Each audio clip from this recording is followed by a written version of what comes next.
And the Kansas game will start in 1/2 hour back in Dayton. They're about to go in Tempe with Southwestern Louisiana and New Mexico State. And we'll continue on the road to the Final Four after this word from your local station.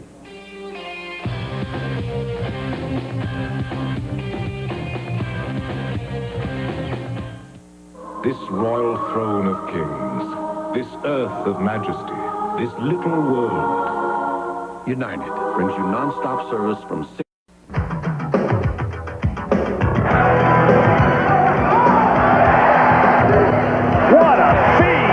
We thought that we controlled the boards and we controlled the tempo for the first half. Facing the full court pressure, takeaway! Gibson for 3! Oh! By halftime, we were up about 6 points, and everybody was really excited. We thought we had a good chance of winning the game. And then came out in the second half, and Eric Anderson really heated it up. Anderson for 3! Oh! Anderson! Yeah!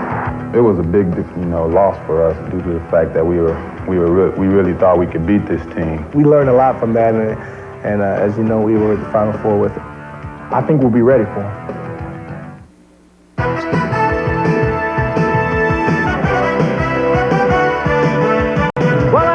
When a 6-point halftime lead for Cincinnati not only disappeared, but wound up a 21-point loser to the Indiana Hoosiers. It's going to be tougher this year. Last year, they played it in the lair of the Bearcat. Today, we're at Assembly Hall here in Bloomington. How tough is Indiana at home? Well, they've won 20 in a row against all comers. They've won 47 in a row against non-conference opponents, and they're 108-6 since they put the walls up on this venerable old building. That's a 95% against non-Big Ten teams. It's going to be tough for Cincinnati. Hello, everybody. I'm Barry Tompkins, along with Clark Kellogg. And Clark, it's going to be even tougher than anticipated for Cincinnati. Terry Nelson, starting forward and arguably their best defender, will not be available. He had palpitations of the heart right after the pregame meal about 2 hours ago. He's been taken to a hospital here in Indiana just for observation. But needless to say, they're not going to take any chances. So an already formidable front line for Indiana may have it a little bit easier.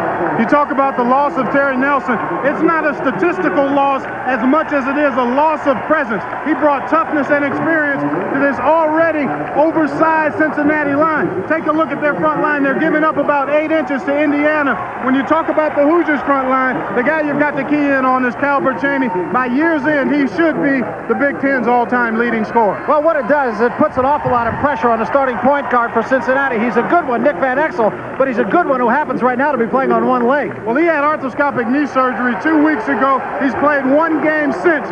He's a very composed player. I talked to him just a moment ago. He feels like he has to be the guy that keeps his team together, make sure that they get good shots every trip down the floor. What Cincinnati does do is they get in your pocket defensively. They are very tough, particularly off of made baskets. But the problem, according to Bob Huggins, the Cincinnati coach, is they haven't been able to make baskets very consistently. If they can do that, and if they can trap Indiana, then they can do well. We'll be back.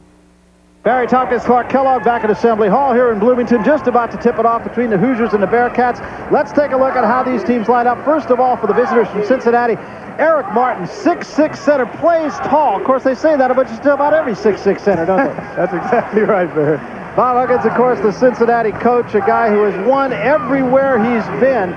And he's the guy who gets his game face on early, but I'll tell you, he has done a marvelous job. Took this team, of course, to the Final Four. He's done well with every team. As you can see, his record 20-14, 18-12, and 29-5 since he has been here. Calbert Chaney is clearly the go-to guy for Indiana. Well, he's a true All-American player. Again, as I said earlier, he will probably end up as the Big Ten's all-time leading scorer by the end of this season. And plenty of help with Alan Henderson, Matt Novak, Greg Graham, and Damon Bailey. They are about 8 deep. There is a look at Bob Knight. You talk about getting your game face on. I think he's had his game face on since Tuesday. Well, certainly since after the shoot-around this morning. Yeah, I enjoyed our conversation with him. Let's take a look at the game notes in this one. Well, you see what Cincinnati's done. They forced 30 turnovers in their first 3 games. They led the nation in turnover margin a year ago. Indiana, you see they're holding their opponents to 43% field goal shooting. They do that because they help out so well defensively away from the basketball. So we are set to go. Ed Hightower, a man incidentally who has respect of everybody in this game of college basketball, tosses it up. And this is Nick Van Exel, and he is a real key player for Cincinnati today. Left knee wrapped, as Clark mentioned, arthroscopic surgery. Came back and played 8 days later. It's really remarkable. It really is, and I talked to him before the game. He said he feels good. and he feels like he has to be the dictator. He has to be the straw for the Cincinnati Bearcats. Not shooting it as well as Bob Huggins would like to, but he said favoring that leg, he's developed some bad shooting habits. Well, that'll happen until he gets his leg as strong as it was prior to the surgery. And that's going to go against Indiana. They're going to get Greg Graham for a push on Gregor. Talk a little bit about what Cincinnati has to do to win. One, they've got to do a good job of scoring off their defense. Get some easy scores. In their half-court game, they need to make sure they use 20 to 25 seconds, move the ball around, and get high-percentage shots. And then they've got to do a good job on both backboards. It really is a revenge game for them. There's Van Exel, misses his first try. And a long rebound run down by Calvert Chaney. On the wing to Graham to Damon Bailey.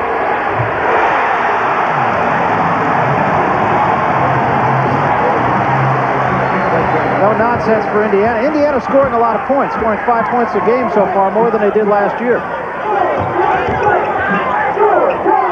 Well, they've got excellent shooters at just about every spot. They're getting excellent post play offensively from Matt Nova. Once again, Huggins and the Bearcats will use the clock as much as possible. They'll take the easy basket, but they prefer to play it in the half court. Gregor for three missed everything. And a foul's going to go against Martin. Well, Gregor, the guy stepping up, he's a freshman in place of Terry Nelson. It really affects Bobby Huggins' rotation because already they're a smallish team, and you lose a guy like Terry Nelson who gives you some size and also experience and toughness. Now you've got to get some guys on the floor that haven't played that much. Henderson beat everybody down, but couldn't get the ball down low to Nova, and here comes Cincinnati with its first turnover.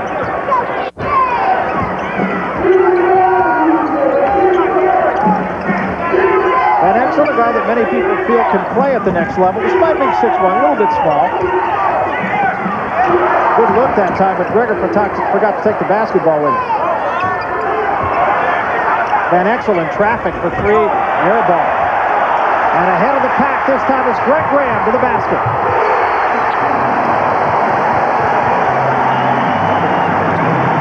Something Bob Huggins does not want to do. Well, the Bearcats have had a couple of possessions, and they've gotten poor shots both times. The poor shots lead to not being balanced defensively, and Indiana has broken out and gotten two uncontested layups. Well, actually, one layup and one open jumper in transition. The Bearcats are empty so far, 4-0. Just about 2.5 minutes gone. That's Martin on the baseline, and a rebound to Chaney, and a foul from behind on Gregor. Well, right now, the Hoosiers playing with a great deal of patience defensively, not giving the Bearcats anything, no second shot opportunities. And one of the other points I failed to mention is that Cincinnati needs a solid start, and so far, it's been a little turbulent. There's another turnover. That time, good hands by Van Exel, and the pull-up is good by Jackson.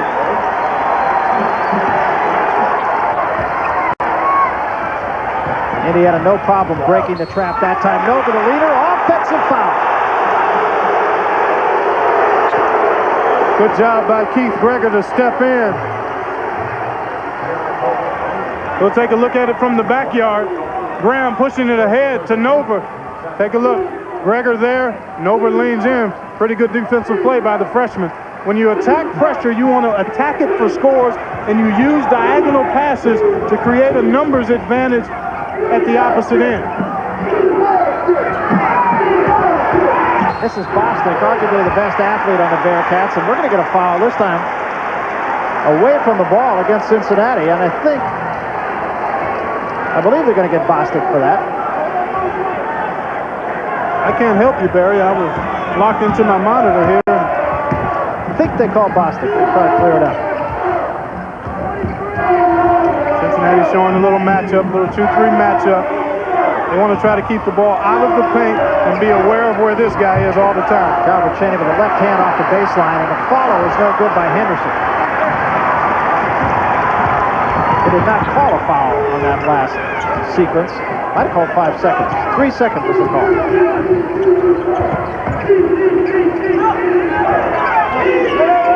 One of the things the Bearcats think they learned from last year's game was to be patient. Something Martin was not, and he missed 3 shots at it before Henderson cleared. Graham in the middle, and Bailey. second try. Cheney up over the top. And it won't go. And a foul called underneath. They're going to get Martin. Well, we talked about it at the top. The size advantage that Indiana has, really exerting themselves on the offensive glass. Eric Martin had 3 cracks at it, point-blank range, and just doesn't finish. Good use of the left hand here, no go, stays with it, and then he just shoots this one in the crotch of the basket, and Henderson finally gets the carom. Speaking of caroms.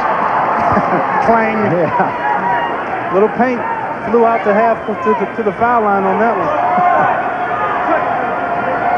Henderson has really struggled from the free throw line, only 62%, and he's a much better shooter than that. I mean, he's got excellent form and rotation. It's just got to be a matter of concentration and maybe getting more reps in, because he's an excellent looking shooter. And rebounding much better this year, too, really helping Bob Knight. Hey, what, the Hoosiers haven't had a guy average double-digit rebounds since Benson did in '77. Henderson at 10 rebounds a game so far this season. Gregor got the good penetration. Jackson, man in the air, and got it. Beautiful. Good control, good use of the ball fake. And the Bearcats maintaining contact, as we like to say. 5-4 ball game. Henderson wide open. A lot of bickering going on the floor amongst the Cincinnati players early in this game. And that's where they missed Terry Nelson. He was the kind of guy that would keep everybody together, keep everybody's heads and minds going in the same direction. He didn't post big numbers, but he certainly was a leader on this ball club. Well, another freshman mistake by the freshman, Gregor. He's called for traveling. 15:06 remaining, 7-4, Indiana. Cincinnati in a game that so far has not exactly been a Rembrandt. 15:06 remaining, first half. Indiana, we mentioned earlier, they're scoring a lot more points. 3 times over 197 in the last win against Western Michigan. Both big wins, and they've beaten some good opponents early in the season. Well, they've played 4 teams already that are ranked in the top 20 when you look at Tulane, Florida State, Seton Hall, and Kansas. But one of the problems they've had, even though they've won 7 of the 8, they've given up leads to about 5 or 6 of those teams and been able to come back and win games. So we'll have to watch that if, in fact, they're able to build a significant lead here tonight. Kicks it out this time. Jackson again for 3. And he has been the offense. He's got all 7. Excellent, excellent extra pass. That's what you talk about when you say make the next pass. Nice look to Nova on the baseline. Credit Calvert Cheney with a great look. Well, the baseline is vulnerable against any half-court trap, and the Hoosiers recognize that. Pseudo-penetration here by Cheney, draws defenders, nobody gets to the baseline, and Matt Nova to the rack with the finish.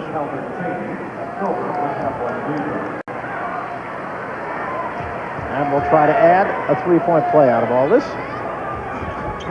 And gets it. 5-point lead, Indiana. 13:35 remaining first half. Third game of 6 here on ESPN today. Wall-to-wall hoops. Boy, Reynolds does a nice job of pressuring the basketball. Harris getting pressed into service by Bob Huggins. He has not had a lot of minutes so far, number 32 for Cincinnati. Van Exel will kick out to Jackson, puts it on the baseline, got too far underneath. Harris missed the shot and rebounded Cheney.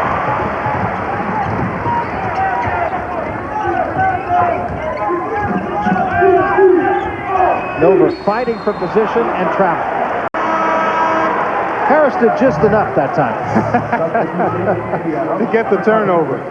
Nova feels pretty good about his opportunities when he catches it inside and may have been in a bit of a hurry on that particular possession. But when you know if you catch it in low, you're not going to be bothered by a shot blocker, you really look to be aggressive offensively.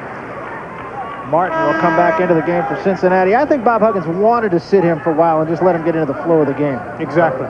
Good point. Sometimes that adrenaline is pumping pretty good and you need to idle down a bit. I tell you what, the guy with the ball needs to work himself free and his teammates need to find him for open shots. He's been on fire here early. Yeah, he has been the guy, and Van Exel has been unable to contribute offensively. Has helped on the defensive end, however. This is Gibson, another very unselfish player. And 5 seconds called on Gibson. Cincinnati having their problems early in this game. Wake Forest an easy winner by 14 today, and Minnesota big over Bethune-Cookman. Tennessee, pretty good basketball team. That's a big win for St. Louis. Charlie Spoonhour in his first year, another one of the unheralded coaches in the country.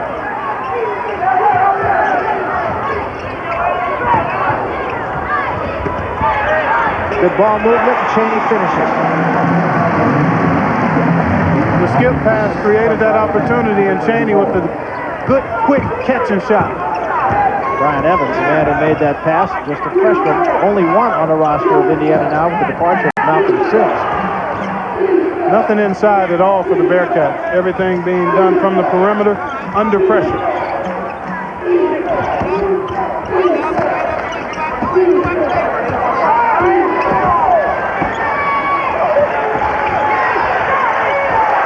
Time they throw it away, and Graham runs it down.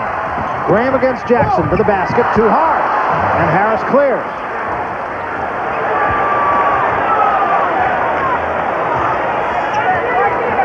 And still, here we are, 8.5 minutes into this first half, and Jackson is the only Bearcat to have scored. Van Exel in traffic. 3-on-2 the other way for Indiana. Cheney finishes.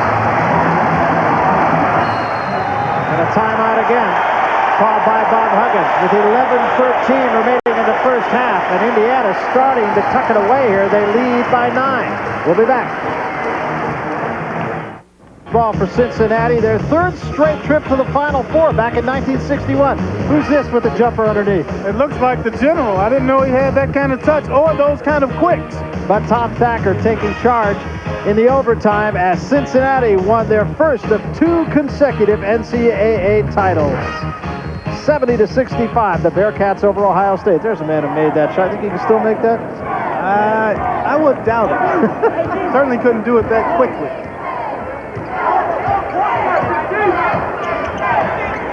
Meanwhile, Bobby Knight's Hoosiers with a 9-point lead. Cheney the last 4 points, and Jackson still the only Bearcat to score. Well, what has to happen for the Bearcats? They need to beat somebody off the dribble and try to penetrate and create something easy. Everything has been a force from the perimeter. Credit IU with good defense, denying the ball, trying to keep it on one side of the floor. And as you pointed out, just giving up nothing underneath.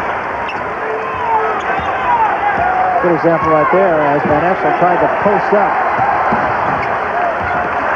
Jackson. Martin gets a second try. Gives it up nicely to Bostic, who missed the reverse.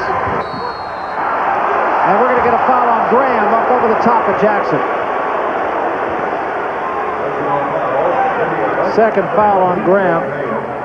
When you're giving up considerable size inside, you've got to convert every opportunity you do get in the paint, and Cincinnati has missed the 4 shots they've had at point-blank range so far.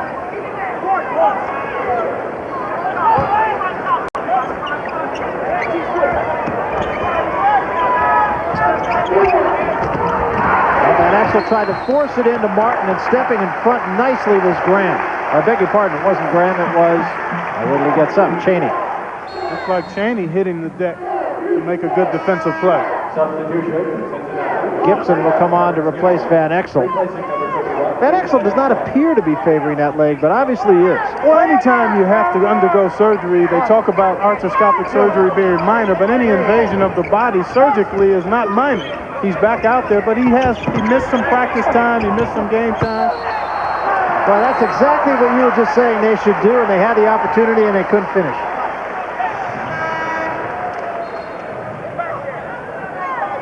Hey, let's take a look at how all that happened. Off the drive, they did everything right. They certainly did. There it is. You see Gibson penetrating. Actually, I think that was Jackson who penetrated, drew 3 defenders, and then Gibson ended up walking with him. Van Exel back in the ballgame after a very brief rest and conversation with Bob Huggins. And that time, reaching in, they're going to get Jackson on Damon Bailey. 6th team foul for... It's an all-new Evening Shade, Monday. Okay, while we have a moment, Jim, Mike, and Billy in New York, let's squeeze in a look now in Atlanta, Tulane and Oklahoma State. Oklahoma State at the line in the white uniforms, leading by 7 with 7 minutes to go before halftime. Tim, we're seeing a lot of half-court trapping on the part of Tulane in this game, and what it's doing is setting up one-on-one situations for Byron Houston down in the low post, and there aren't many people in the country this side of Shaquille O'Neal. Alonzo Mourning can take him on one-on-one in the low post. He's got 9 so far. As he does, as Tulane hits a 3 there, Jimmy. Really a carbon copy. Michigan State wants to play slower. They're being forced to play a faster pace.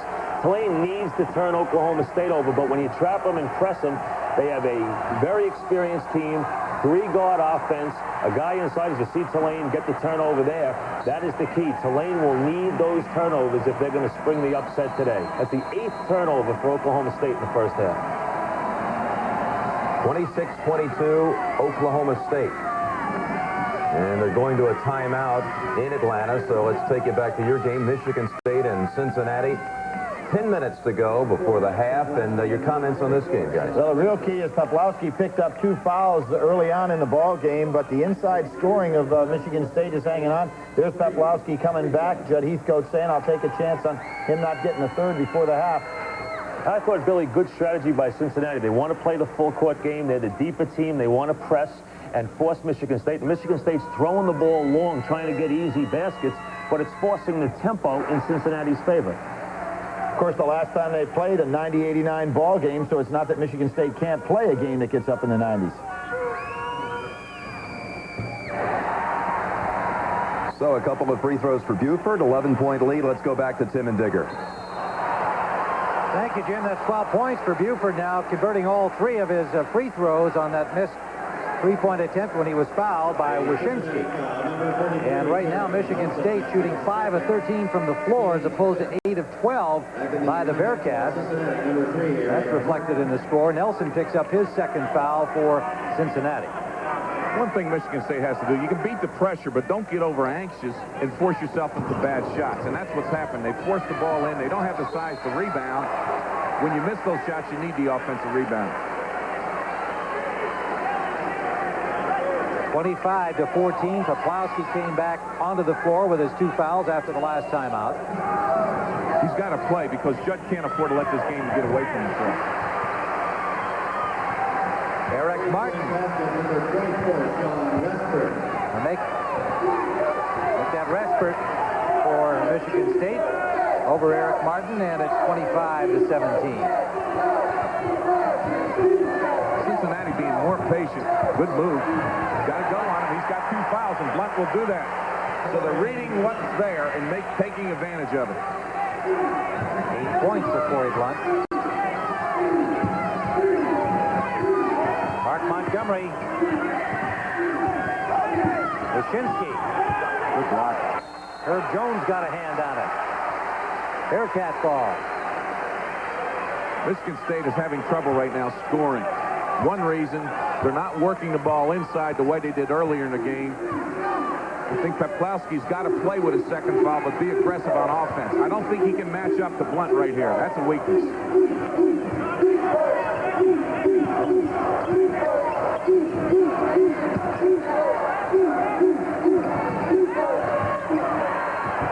Blunt in and out. Oh, good follow by Eric Martin again, showing his jumping ability.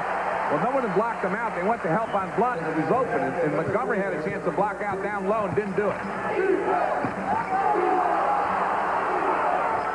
Resberg getting trap coverage, but getting it off to Montgomery. Spartans keep it. Resberg for 3. Yes. He's got to pick up the offense. He can shoot anywhere on that floor. Don't be surprised if the inside game gets tough.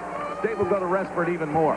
10 points for the freshman now. Remember, he's got a bad hand, and it definitely affected him in the first round. He had only 3 points, did not play well in any aspect of the game. I like the way Cincinnati's playing offensively. They're being very patient, and they know where Blunt is all the time, and they know that Poplawski has 2 fouls. 9-point lead for Cincinnati.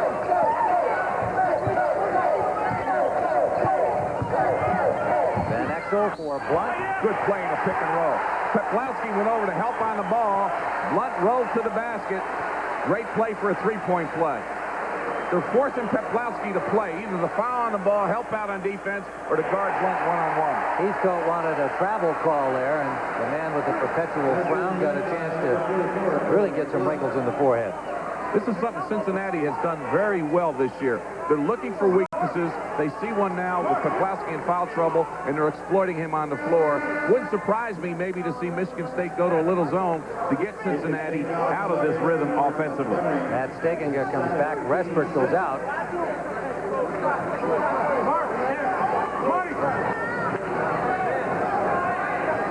Will be on the line, 31-20, Bearcat lead. 7:57 to go first half. Behind Digger Phelps. Cincinnati will press after this foul shot. They'll go right after Montgomery, try to force another turnover to Michigan State before they can set up their offense. Digger Blunt's got 10 points already, off to a good start. And picking up the slack, make it 11 because of the ankle. Not expected to have anywhere near the minutes he had in the first round game.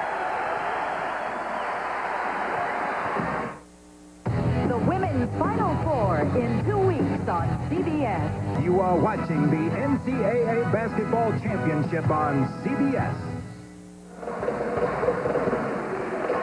Cincinnati does a great job of running the pick and roll. Blunt sends a great screen over here for Van Axel, forcing Peplowski to help to the ball. He makes the dribble screen go. Peplowski comes over to help.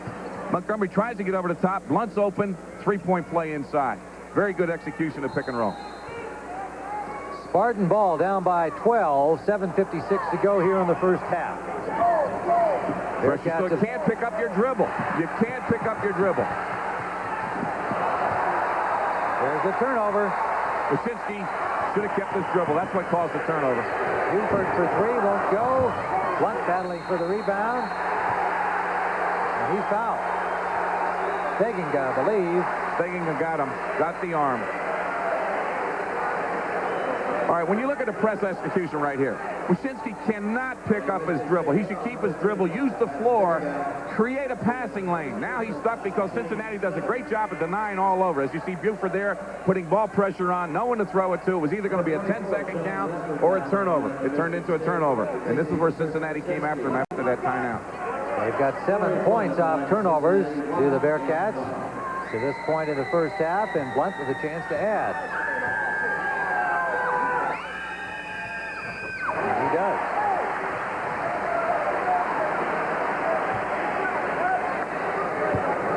Well, the two winners from today's action will head to Kansas City, Midwest Regional, and already there will be Memphis State against Georgia Tech.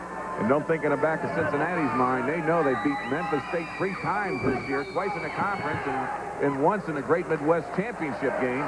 So they know they can make it to Kansas City.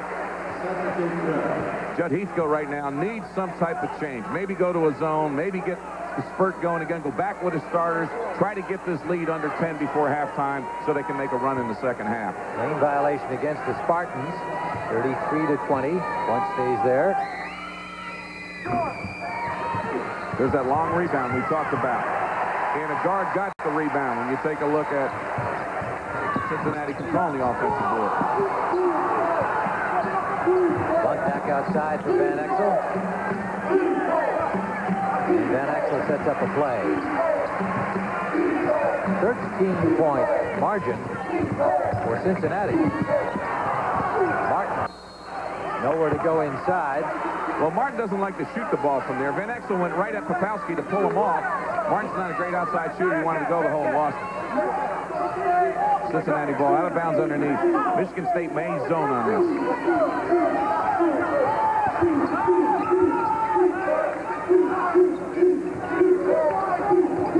State's in a zone, a 1-2-2 zone. Van Axel now starts a new play with this new look. That's a 3 go off the back iron this time.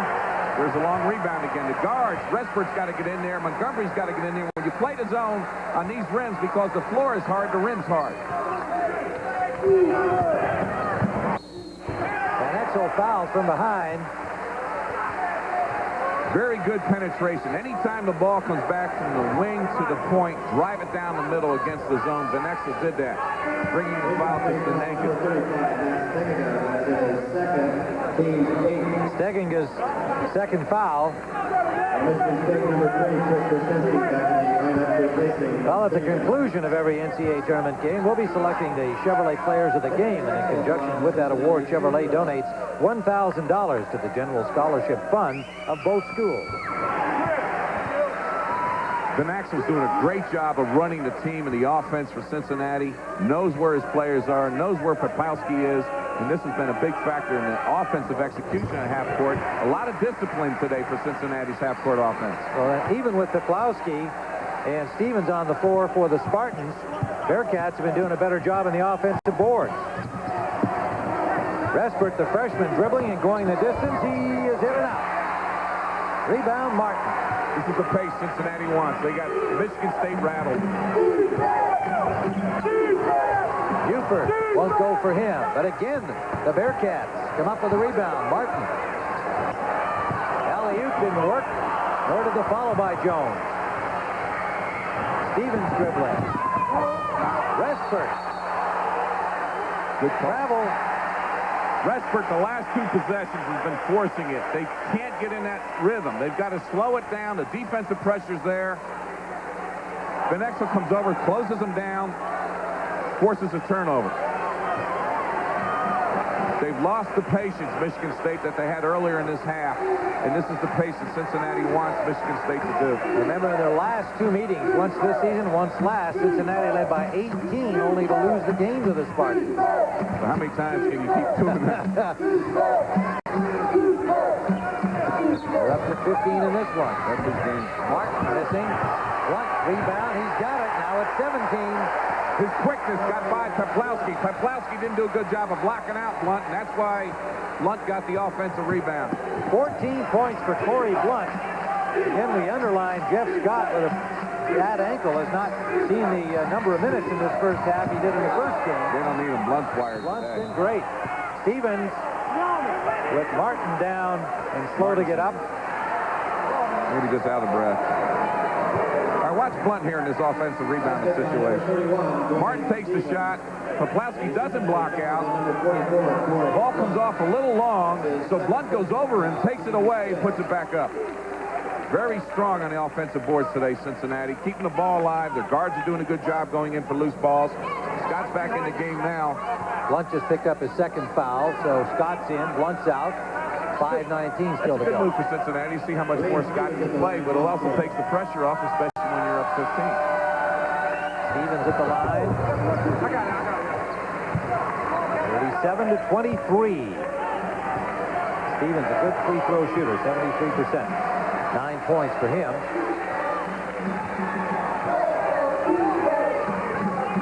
Really sagging zone man right now. Jackson back in the lineup for the Bearcats at guard number 52. Trying to stay in the zone to force them to shoot outside, but the guards are going to have to rebound. This is a small state team. Jones traveling. See, Montgomery, Wyszynski, Respert have to go dig out those loose balls and have to get on the defensive rebound situations out of this zone for State to control the defensive situations on the boards. Anthony Miller in the Spartan lineup. Montgomery, Respert, Wyszynski. They've got 3 guards in now. Stevens and Miller up front. There's Anthony Miller. Put the ball on the floor. Never got the shot off. Still battling. And it's fouled by Scott. That's a tough call. But State, you know, they had a 3-on-2 situation. They went to the right person inside. Miller didn't need to put it on the floor. Now, when you've got numbers, you got to go quick to the basket. Good pass looking down to the middle. Respert's got the 3-on-2. Miller's got it right now. Get it to Miller. Miller should just power up and go to the rim. Don't even worry about it. Draw the foul. See, when he hesitated, that's when Martin came over, got a piece of the ball, and kept it alive. State is really playing tentative offensively. Well, you can see a little reach in by Scott. Miller will have 1 and 1. 17 foul against Cincinnati, and he makes the first. Judd right now just needs to get this team's confidence going offensively. If they get it under 10, Cincinnati starts thinking about those 2 games where they had the 18-point lead, and Judd knows that.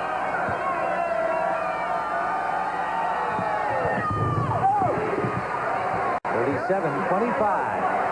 4:43 to go first half. Jackson, Martin, Buford. State playing the zone. This is good now. This has really brought the momentum back to Michigan State, the zone defense. But the guards have got to rebound for State.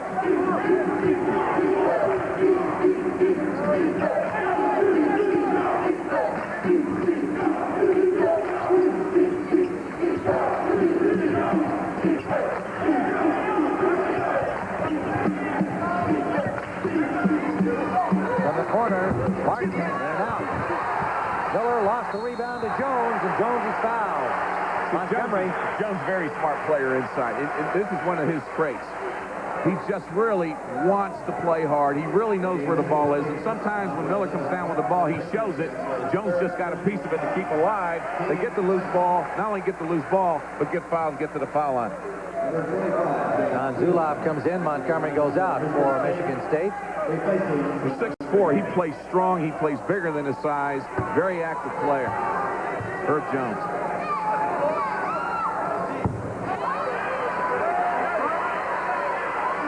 The other half of the Lexington brackets coming up next weekend. Ohio State, North Carolina have advanced, and today's action, Michigan against East Tennessee State, an upset winner, and Tulane, Oklahoma State. That game underway. Oklahoma State, we're told, leading by 5 over Tulane. See, that's where this foul shot even comes off long. Well, the Bearcats trying to take advantage, but they don't, as it's rejected by Miller.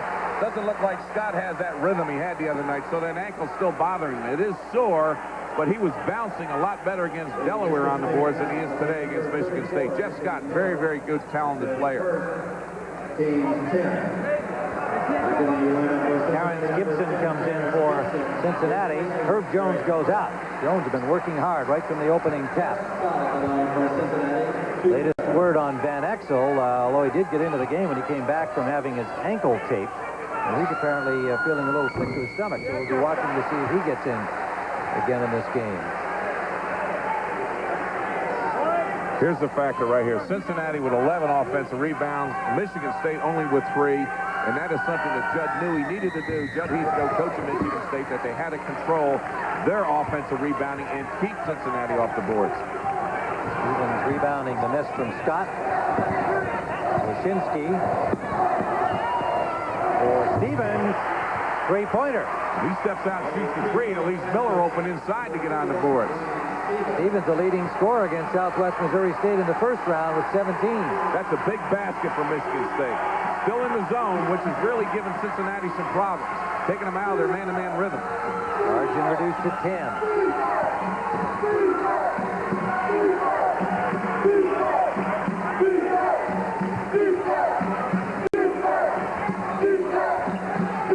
Buford's the guy that'll take over the zone offense right now for Cincinnati. Buford losing it to Resford, but he stepped on the line. Well, Buford was looking to shoot, and then he saw the man flying, and then he decided to dribble, but showed the ball. Zone is really bothered, taking Cincinnati's man offense away. 3:07 to go, first half. Cincinnati by 10. Well, it's been a fun tournament again this year. The freshman Forrest, that winning basket for Georgia Tech, one of 4 ACC teams to make it to the Sweet 16. A lot of fun. This has been the bracket that surprised me the most. When you take a look at Memphis State's win over Arkansas and Georgia Tech beating Harold Miner and Southern Cal, this has been the bracket that really impresses me with teams getting to the Sweet 16. 10-point Bearcat lead, 2:55 remaining first half. Van Exel back on the floor. An ankle injury and an upset stomach. These guys know there's no tomorrow, as the cliche goes. Gibson. Front iron. Spartan ball, a battle for it, 3-on-1. Resford goes the distance.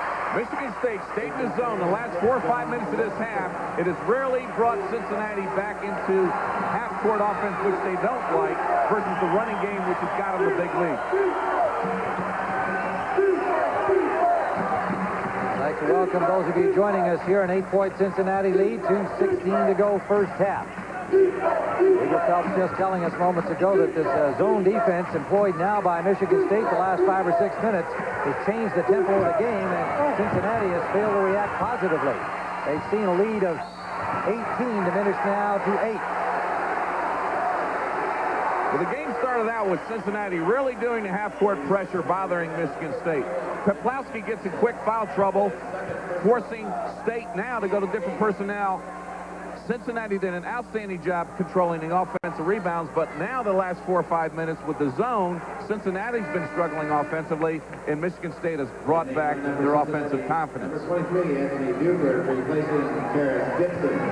Van Exel's second foul sends John Zuloff to the line with a 1-and-1. When you take a look at the offensive rebounds, Cincinnati has really punished Michigan State earlier in this half. It seems now with the zone, State's doing a better job of getting the defensive rebounds and running out of this zone, forcing Cincinnati to get back quicker, and this is why Zuloff's on the foul line. Points off turnovers, though. Cincinnati has 11, Michigan State only 4. John Zuloff, the junior from Port Huron, Michigan, not too far from Detroit. 38-31, it's down to 7, a chance to reduce it to 6.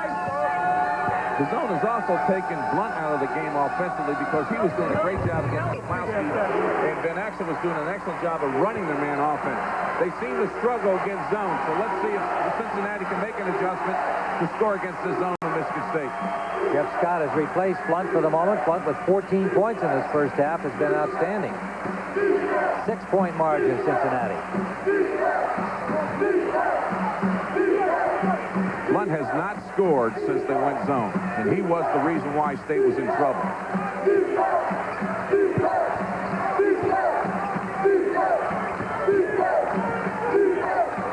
Jones and Buford, 2 good 3-point shooters.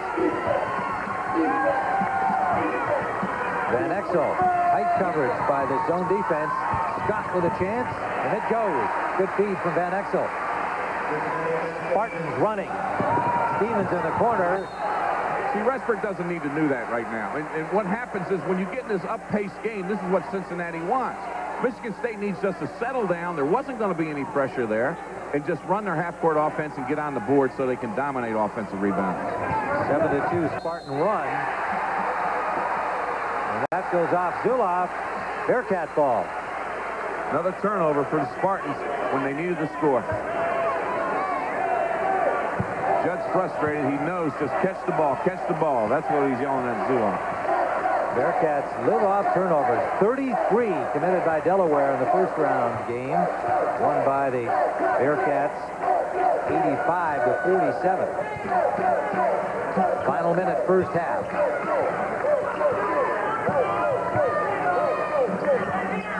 Cincinnati just running a motion, moving offense against the zone, not looking to go inside, maybe penetrate the inside or look for a weak side jump shot.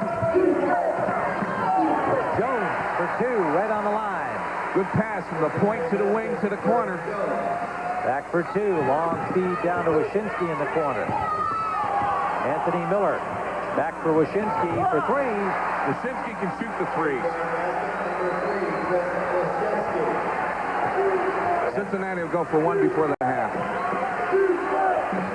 Wyszynski was the man who beat Cincinnati after their 18-point lead earlier this season. He had the winner in a 1-point game, 42-35. That missed everything as... Well, we've seen some great shots in the tournament. Let's see what happens with 0.8 seconds. Herb Jones and Stevens both went down. Jones was just off balance, letting that one fly. 0.8 seconds left, first half. Stevens, and it's intercepted by Buford, who fires it the other way into row 3. So zeros are up here. A good start by Cincinnati, but the Spartan zone bringing them back. 42-35, Bearcat lead. CBS Sports exclusive coverage of the NCAA Basketball Championship will continue after this message and a word from your local station. CBS Sports exclusive coverage of the second round of the NCAA Basketball Championship is sponsored by Dean Witter. Dean Witter measures success one investor at a time. United, come fly the airline that's uniting the world. Come fly the friendly skies. And by McDonald's, where what you want is what you get. Second try, Nover hammered from behind. They're going to get Bostic reaching in. Well, Nover may have prolonged his stay a little bit by getting to the board and having an opportunity for 2 free throws here on the rebound attempt. Martin will come back into the ballgame for Bob Huggins. Remember, he's playing with 4 fouls. And Bostic leaves with 4 fouls. So it's going from bad to worse.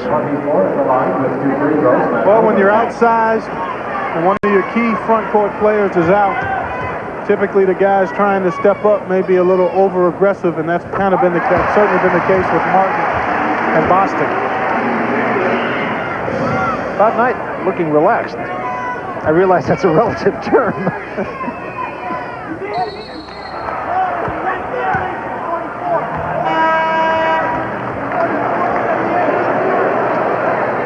Another substitution, another lane violation that time. There you see Bob Knight letting Matt Nova know about that missed left-handed layup that he took. He actually made a very easy shot a little more difficult a couple of possessions ago. So it remains a 20-point lead, 42-22, just about 3 minutes gone in the second half. Indiana just pressuring the ball now in the second half. They got a switch that time. Van Exel missed the 3. And Evans finally comes away with it. Graham for 3.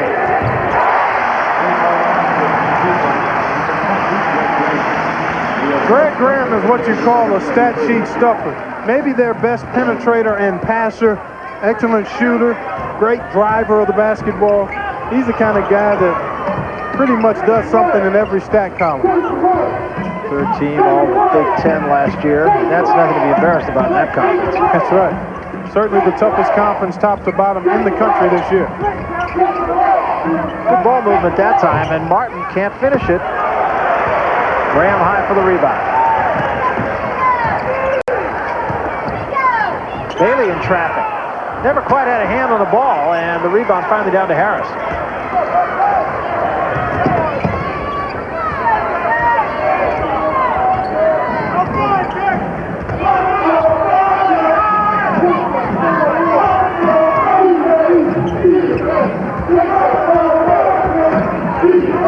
Once again, you see where they have to pick up the offense between the circles, really leaning toward the center line.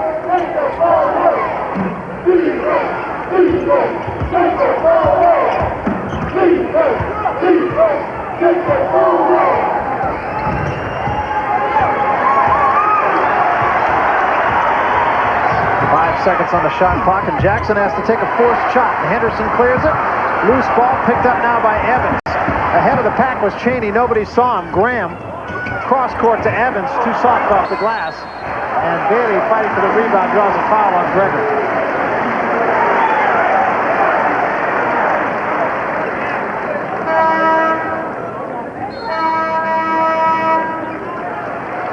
We'll take a timeout. 15-15 remaining, and things in the second half pretty much the same as they were in the first half. Indiana by 23. I talked about Bob Huggins really getting the program going here at Cincinnati. Well, it's going to get a lot better next year. There you see D'Antonio Wingfield, number 12 in the red jersey, averaging 23 points a game, 12 boards. An impact player, consensus first-team All-American. He'll give the Bearcats presence and size up front. Bearcats, according to folks who supposedly know all these things, had the second best recruiting class in America. That's all next year. First things first. And remember, this team playing without, literally and figuratively, a very big man, Corey Blunt. So that could change come the 16th of January. You know, the nice thing about a tough preseason or pre-conference game like this is it gives you a better idea of what your team is and what it can be, gives you a better picture of what you need to work on. And when you talk about the addition of Corey Blunt, a guy who was an integral part of their success in getting to the Final Four last year, you're talking about adding a major piece, and hopefully Terry Nelson's situation will be cleared up enough to allow him to play. And you know Nick Van Exel is much better than he's been able to show tonight. Speaking of games you play before you get into the conference that Cincinnati plays in, not exactly a gimme. That's right. Martin's in that conference. I tell you, a team to watch there. Everybody talks Memphis State, but they lost David Vaughn to the knee injury. They got a great player in Hardaway, but Marquette is a team I think that will make some noise this season. And Bob Huggins feels that UAB is a team that's a coming team. I saw him up in Alaska, and they were still getting all the pieces together, but he thinks they're pretty good. DePaul has improved from last year. Xavier, not a bad team. That's a heck of an impact in your first year as a conference to have the kind of success that league had last year, and it seems to be even better this year.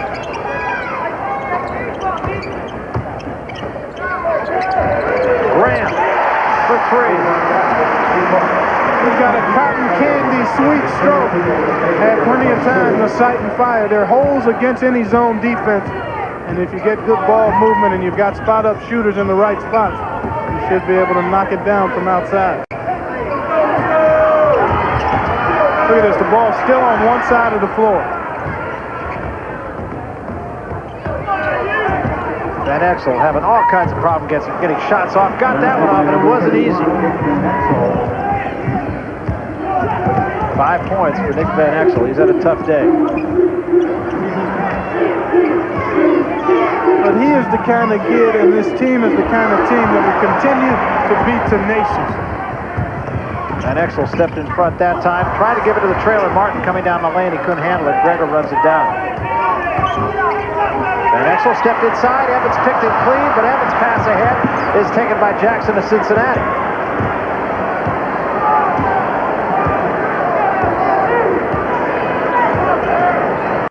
So we'll start all over again here.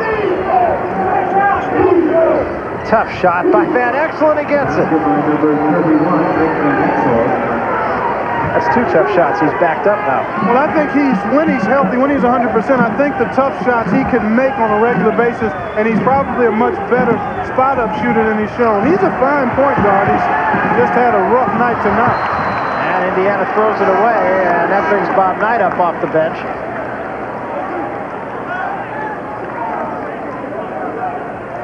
Still his team comfortably in front.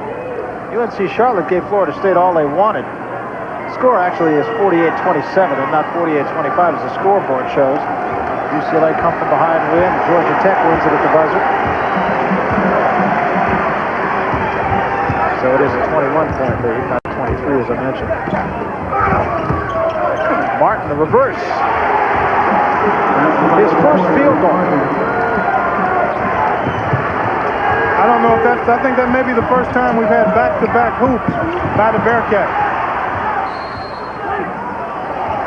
Cincinnati really throwing caution to the wind now defensively. Here at Indiana, look at the championships. 1940, 1953, 76 and 81, and then the last one, of course, in 1987. Both these teams, quite a history.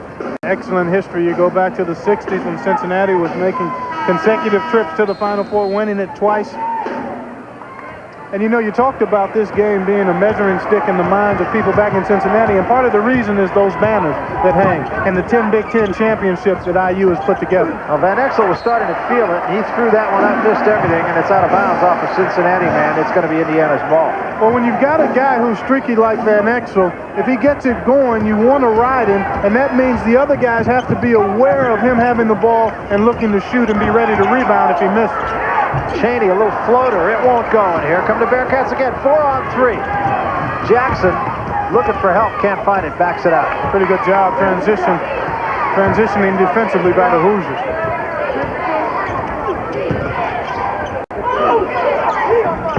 Bostic got it down low to Van Exel. Nice. Good movement, and Gibson missed the shot. The long rebound.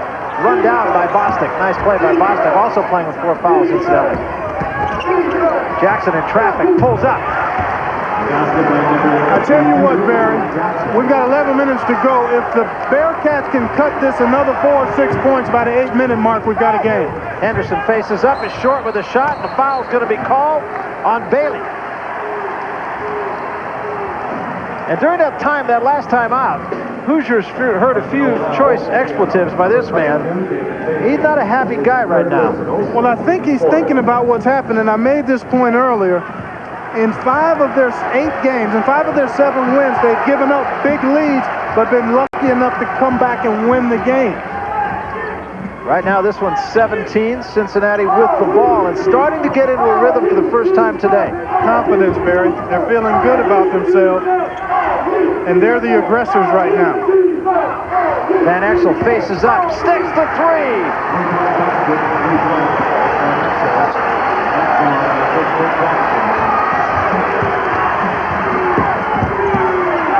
Underneath, hammered is Graham by Gregor.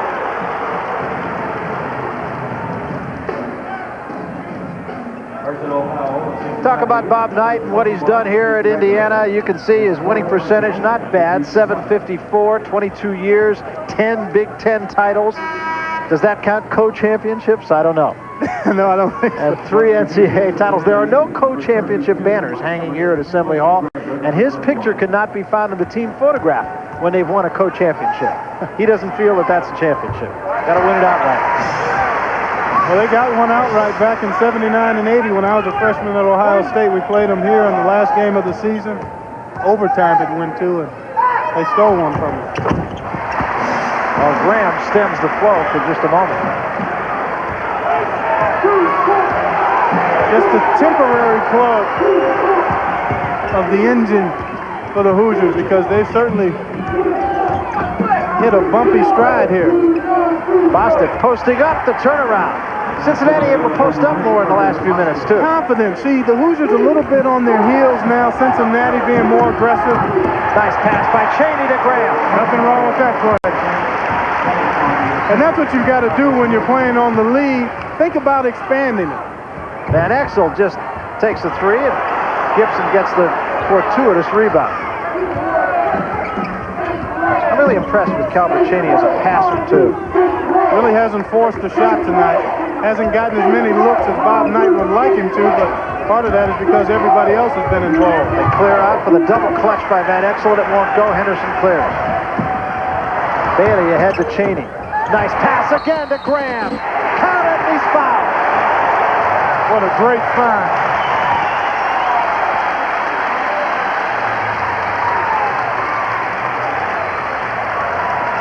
That'll get you turned around in a hurry. Good push of the ball. Bailey's got his head up, gets it out to Cheney. Cheney knows he's got a 2-on-1 here. Jackson takes him. That leaves Graham loose, and that's a pretty good finish as he was fouled. Again, pushing it ahead, knowing the Bearcats are scrambling to get back in a nice quick pass. Waited long enough for Jackson to commit to him. Exactly. Well, not a bad piece of analysis by you there, Barry. Hey, even blind pigs find acorns, you know.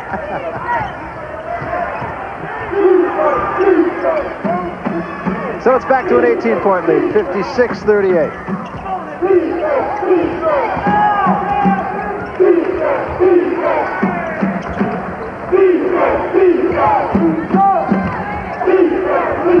Nice look that time. Bostic down the lane. Count the basket this way.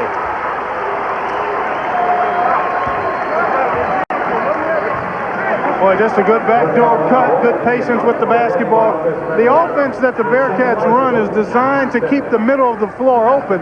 We didn't see any of that in the first half, but they finally executed the way it's supposed to be executed. We're going to look at it from a reverse angle. See, good back cut. There you saw Bostic leave Henderson with a nice back cut, and then Reynolds got there late, and Bostic able to get himself a free throw attempt. And another fortunate rebound. Gibson, yes, for three. And this is a 13-point game, folks.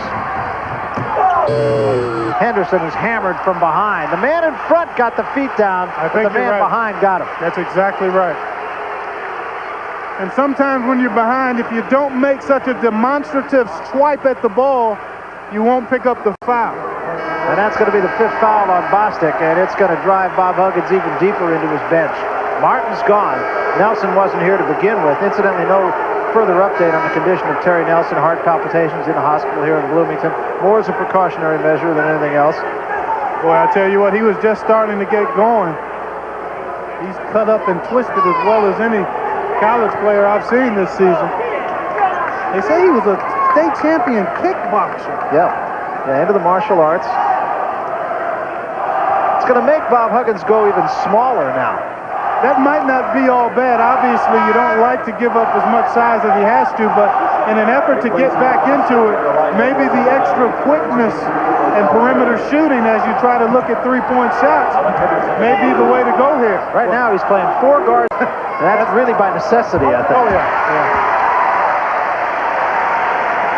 Necessity is the mother of invention. Is that how that goes? I think that's it. I'm sure that Bob Huggins would like to get this mother going. Well, they haven't done bad. I tell you what, they've shown us some fight here. I mean, they're down 23-24 most of the way, certainly since late in the first half, and now it's manageable. I mean, with the three-point shot, you know, a couple possessions and you're within single digits. And the clock, absolutely no factor yet. Still 8:15 remaining. There's a costly turnover. Gregor, the man who almost wound up here in Bloomington, heavily recruited by Bob Knight. Really got an excellent feel for the game. His dad played in the NBA. Bailey stepped in, had it swatted away, but Nova picks it up. That's Cheney. And we're going to get a foul, I believe, against either Jackson or Van Exel. It's going to go against Jackson.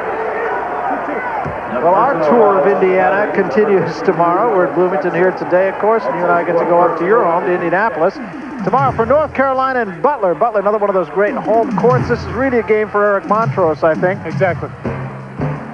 Dean Smith giving Montrose a little show to the home folk. Yeah, he's been playing really well, too. Scoring in the Big Ten. Needs 418 points for playing in this system. It really says something about him. Oh, it really does, because he...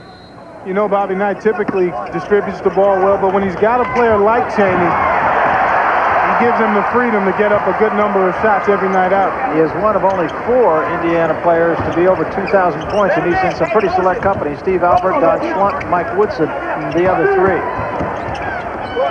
Incidentally, let me correct what I mentioned earlier. Chris Reynolds' career high was 6. It was 16 against Austin Peay. Misread my own notes. That can happen sometime. Right on cue. Well, the Hoosiers are impressive in this 9-zip run. The Bearcats had a little momentum, had gotten it to 13, and now all of a sudden it's back to 22. And Calvert Cheney has had a hand in a good number of the points the Bearcats, or the Hoosiers have scored lately. Nick Van Exel knocks it down. One thing that could be positive is that Nick Van Exel seems to have gotten a stroke back here. Yeah, he certainly has. Nice look again, and Bailey gets the basket. But again, it was the pass. Van Exel for 3. Harris, the rebound, missed the shot, follows it again and got down. We'll take a timeout. 6:26 remaining in the ball game. Hoosiers comfortably in front now, and now the clock, the ally of Indiana. They lead it by 19. 67-48 ball game. Watch the pass by Graham. Well, you know the Bearcats are going to be gambling. There you see Gibson missed the steal. Then Graham penetrates, gets it to Bailey, and Harris just can't get there. The Hoosiers doing a nice job of taking advantage of the scrambling Bearcats. There you see Bobby Huggins at the last time up. A little bit intense right in the face of Lizelle Durton. And I think after all of that, Durton got the message, whatever it was. I think he did. I think that comes into the category, too, of setting the tone for the rest of the year. Yeah. Cleanup duty here.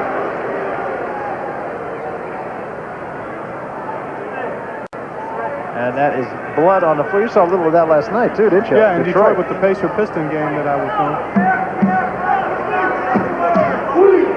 And the NCAA, of course, very conscious of any bleeding by any player this year. If there is any blood at all, the player has to go out of the game at least for 1 tick of the clock. If it gets on his clothes, they have to change jerseys immediately. Not fooling with that kind of thing at all in the NCAA this year.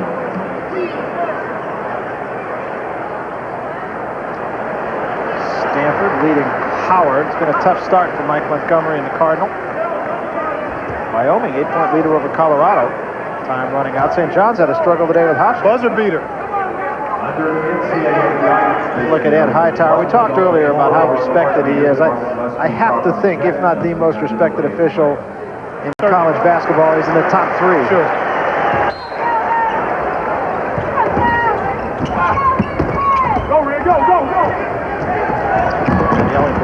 push it, and he does. Nothing like speed with the basketball, and Reynolds has it. Graham bumps off the man, player control.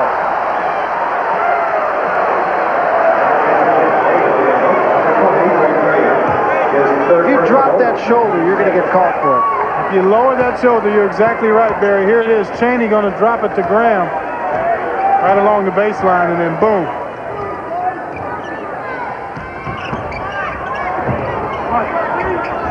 Durden not quick to pull the trigger, is he? After that lecture that he got. You know, I think it might have been for him to look at maybe pulling the trigger, because he has a reputation as a good shooter. Yeah, he hadn't shot it much tonight, if at all. Cheney pump fake, got two men by him, and then makes the basket. So smooth, so quick. He's an excellent 1 to 3 bounce shooter. At the next level, he's a natural small forward, although he'll be outside some nights. He might be able to become a 2-guard if he improves his ball handling skills. Harris is fouled on his way up. They're going to get Graham.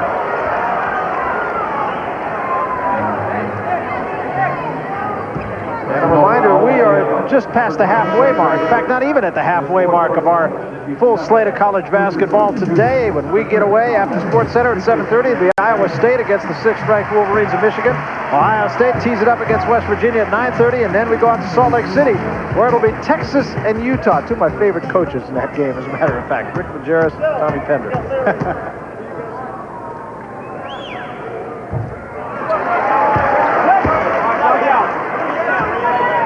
I like Rick Majerus' priorities. First thing is, do we win? And the second thing is, where do we eat? That's probably a good perspective. I like it.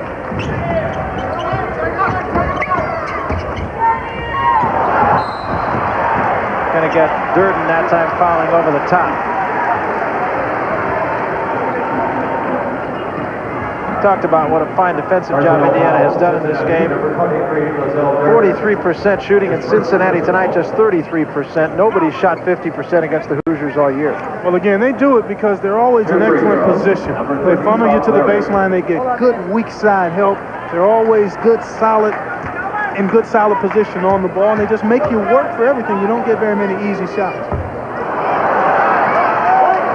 I just got handed a note saying Leary is perfect at the free throw line this year, 7 of 7, and he promptly misses his first one of the year. Well, it's amazing. It'd be amazing if we could chart how many times that happens in a telecast.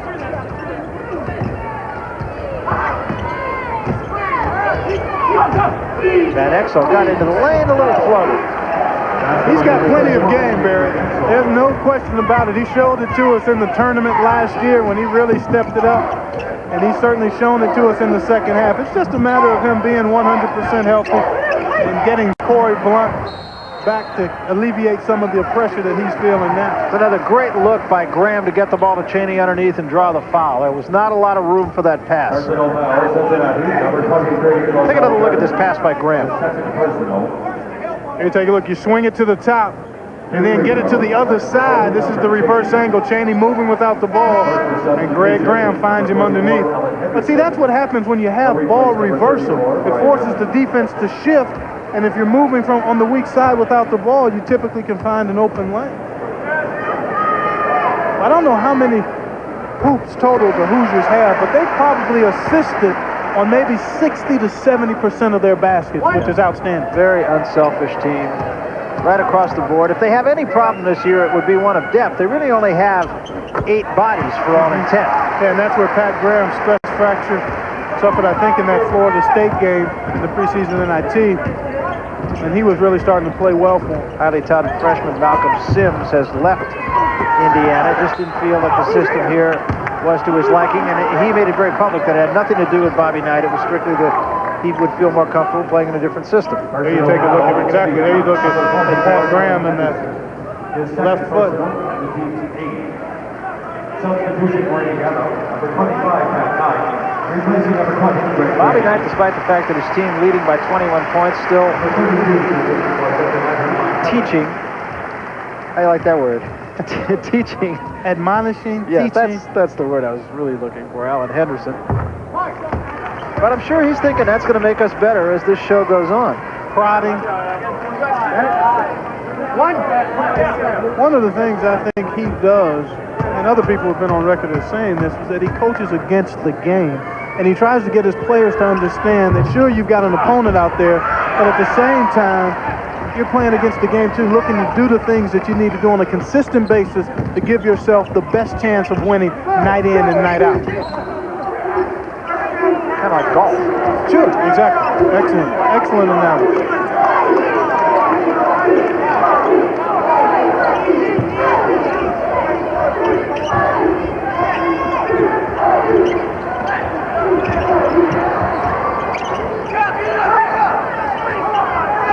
Right now, it is just a question of the clock. 4:15 and ticking, 20-point lead for Indiana. Going to get Cheney that time. And again, he dropped the shoulder. Player control foul, Indiana. Number 14, Calvert Cheney. His first personal, the team's 9th. Once again, you go back to the 12-point run in the middle of the first half for Indiana, and that remains the difference in the game.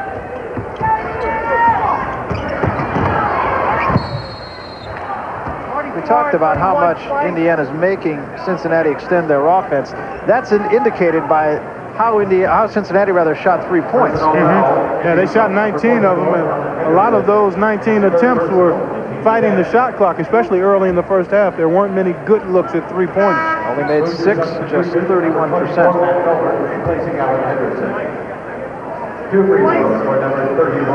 Here's Indiana's win margin. They've averaged over 15.5 points a game. Tonight they lead by 20, of course. Cincinnati came in here averaging 34-point spread. But the caliber of competition, needless to say, a little bit different. A major gap. Yeah. But I'll tell you what, I would not write this Bearcat team off. Oh, no. Oh, no.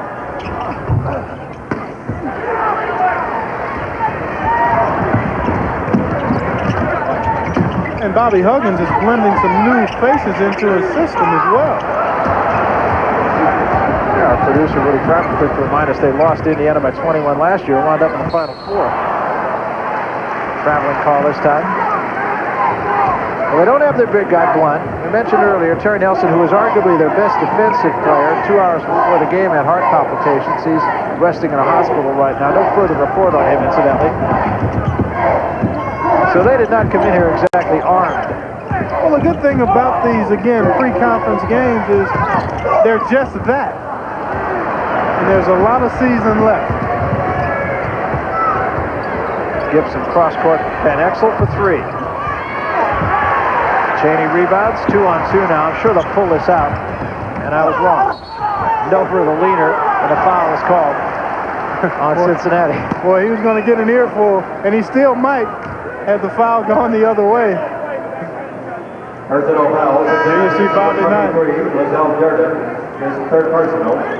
Hoosier substitution, number 22, Damon Bailey, replacing Cotlery, number 13. Here's a look at Damon Bailey. We talked about him earlier. A reminder that coming up on SportsCenter, Chiefs and the Giants. Pretty good ball game for the Giants today. 49ers in Tampa playing out on the West Coast. And Riddick Bowe will talk about his next fight. Made a very, very lucrative deal, they say.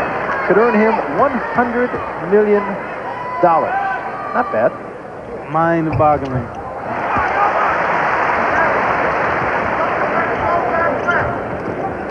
Over now with 11 points.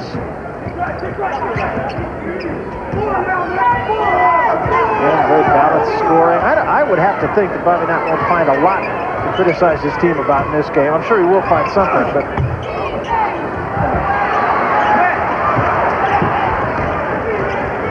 no, it's been a pretty impressive effort. One minor lull, but for the most part, very solid throughout by the Hoosiers. Reynolds, the leaner, it won't go, but he'll go to the line. And I think they're going to get Van Exel. Now they're going to get Harris. Cincinnati, number 32, Mike Harris, his third personal. And in comes Pat Knight into the ball game. He redshirted last year.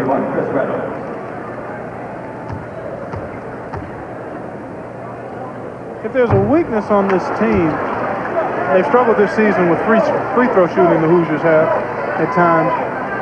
But it's the point guard is not a real weapon offensively. It's something that you can work through, but it would be so much more helpful if Chris Reynolds was a little more reliable shooter. But he gives you so many other things with his ball pressure, his pushing of the ball, his attitude, his leadership, that you're almost nitpicking when you talk about the fact that he's not offensive minded. Nice pass that time from Van Exel to Cutter Gibson for the basket.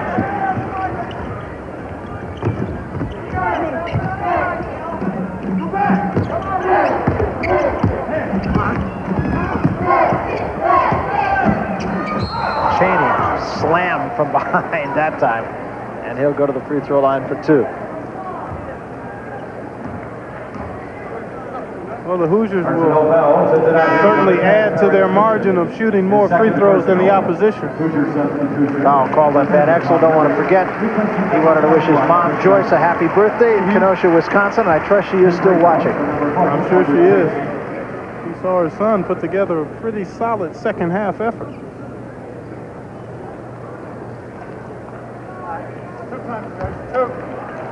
So Cheney at the free throw line for 2, 16 points tonight. As you see, his season's average 23.4. And again, we talk about in the Bobby Knight system, which is not to feature any one player as a scorer. That is a pretty big number. Yeah, it really is. But credit him with learning how to move without the ball, and he's got such excellent range and such great quickness that his jump shot typically sets up opportunities for him to get inside. At an NIT tournament, which he scored 33 points and got criticized by his coach as he comes out, and then came back the next night, scored 34. And that made Bob Knight happy. Said he had a good game that time. Well, he's certainly shown you some more to his game tonight with some excellent passes. And he's done a good job on the backboards tonight as well. Indiana at the line now, 24 attempts made. Cincinnati has only attempted 16. And remember, we gave you that number earlier that they had made more free throws than their opponents had shot. You win a lot of basketball games when you win the free throw game. Again, a nice give and go that time, and Bailey is fouled by Van Exel. But winning the free throw game is indicative of being able to get the ball in the paint, either with the pass or off the dribble. And tonight, the Hoosiers have done a nice job. Here it is, give and go. Bailey gives it up. Van Exel doesn't jump to the ball, makes a late gasp at the pass, but much too late. Bob Huggins was up screaming once again at Roselle Durden. I think what he was saying is that was your guy. Yeah, he needed to help his teammate out after Van Exel had gotten beat out top.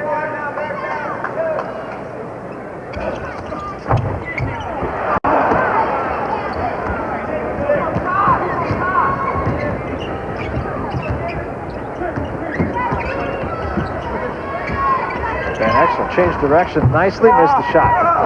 Harris high for the rebound. The putback won't go. He gets it back again. Elbows a man. That's what you call housing it up and down. I mean, he just worked his way free to get a shot on it. Probably a player control foul earlier in the game, but not now. I think we got one going the other way on Damon Bailey. And Mike Harris is the guy who stepped up and took it. You think he believes that call? If he doesn't, he certainly doesn't agree with it.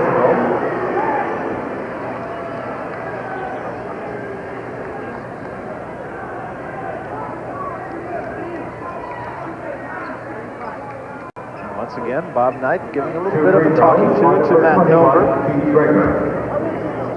Basically a message of keep your mind on business even though there's only 1 minute and 24 seconds left. A little mental discipline.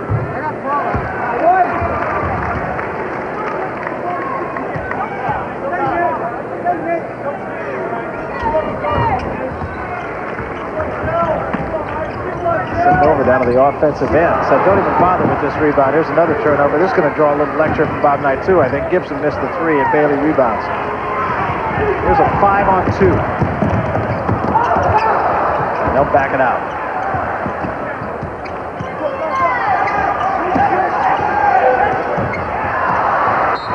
It's off the knee of Gibson. It'll be Indiana's ball. In this situation, you're the Bearcats, you're fighting to make it look better in the paper tomorrow. He's happy, huh? That's happier. I think that's happy.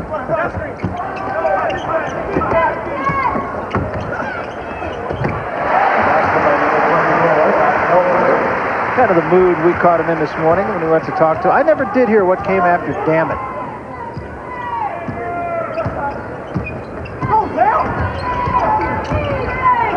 Van Exel from outside sticks it. Basket! Hoosiers basket! Basket! Hoosiers basket! So 32 seconds left. It's a 14-point game. It's as close as Cincinnati has been in a long, long time, but it's all academic.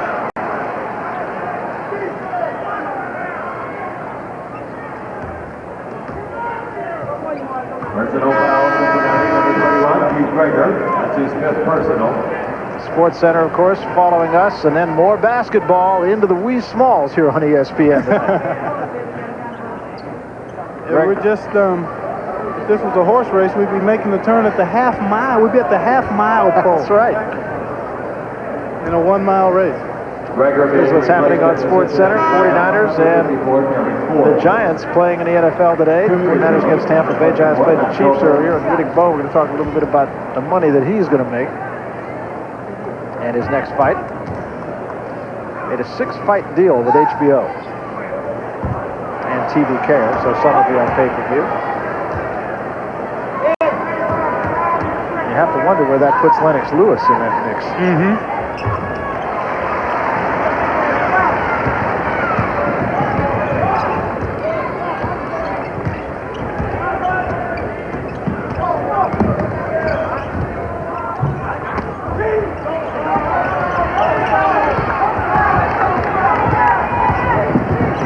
Exposure Monday.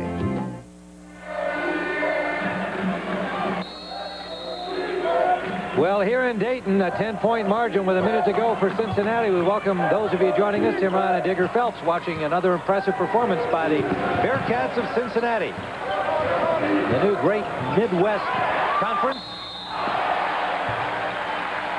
Cincinnati today's done an outstanding job of just keeping their composure, keeping their poise in this game when it really counted. State made a run when they were down 17 in the first half, cut it to 7 by going to his own defense before halftime.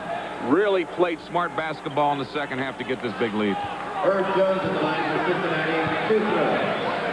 Well, down in the southeast, Oklahoma State has advanced over Tulane, and Michigan and East Tennessee State will meet at 2:45, less than a half an hour from now.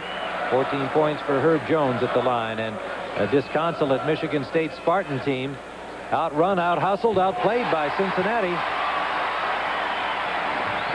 Eyebrows raised as also from their conference, Memphis State having a great tournament. That's swatted away by Corey Blunt. Terrence Gibson won't drop for him. There's Jones. He's been everywhere today. Anthony Buford's turned in an outstanding game at guard. Corey Blunt had 14 first-half points. As Jeff Scott hobbled with an ankle, Blunt took up the slack. Up front, Wyszynski for the Spartans.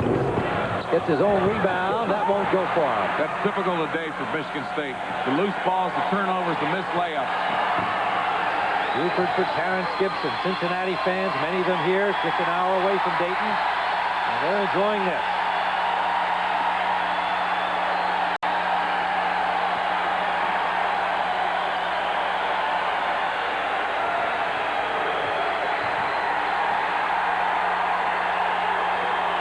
Week 16. The Bearcats are back. One of the great teams in NCAA history. It's been 17 years since they've been in the big show. And now they're into the Sweet 16. Coach Bob Huggins congratulates Judd Heathcote. And that hustling, aggressive, defensive style, trapping all over the floor, paid off again for Cincinnati. Some great shooting today by Anthony Buford. Good effort in the first half, as we said, by Corey Blunt. A strong bench performance again, and they were too much for the Spartans of Michigan State. Twice before, this year and last, they surrendered 18-point leads, only to lose by 2, and then won this year. And today they got their revenge when it counted in the NCAA tournament. They're on their way to the Sweet 16.